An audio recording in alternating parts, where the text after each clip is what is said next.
ગુજરાતમાં આપનું હાર્દિક સ્વાગત છે। હું છું સુભદ્રા અસારી। હવે જોઈએ આજના મુખ્ય સમાચાર। ધારી સરકારી સિવિલ હોસ્પિટલમાં બેડની અછત, દર્દીઓમાં હાલાકી। અમરેલી જિલ્લાના ધારી ખાતે આવેલી સરકારી સિવિલ હોસ્પિટલમાં બેડોની અછતને કારણે દર્દીઓ ભારે મુશ્કેલીઓનો સામનો કરી રહ્યા છે। ધારી ખાતે આધુનિક સુવિધાઓ સાથે સિવિલ હોસ્પિટલનું નિર્માણ કરવામાં આવ્યું હોવા છતાં દર્દીઓ માટે પૂરતા બેડ ઉપલબ્ધ નથી। ધારી તાલુકો કુલ 69 ગામોને આવરી લેતો વિસ્તાર છે। અહીં દરરોજ આશરે 400 થી 500 દર્દીઓ સારવાર માટે હોસ્પિટલમાં આવે છે।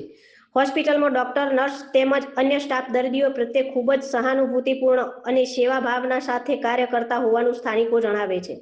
પરંતુ સારવાર માટે માત્ર 30 બેડની વ્યવસ્થા હોવાને કારણે દર્દીઓને હાલાકી વેઠવી પડે છે।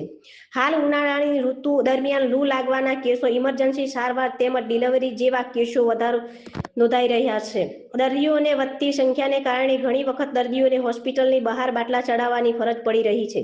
સ્થાનિક ગ્રામજનો અને દર્દીઓએ સરકારી સમક્ષ માગણી કરી છે કે ધારી સિવિલ હોસ્પિટલમાં તાત્કાલિક અસરથી વધારાના બેડની વ્યવસ્થા કરવામાં આવે, જેથી દર્દીઓને સમયસર અને યોગ્ય સારવાર મળી શકે।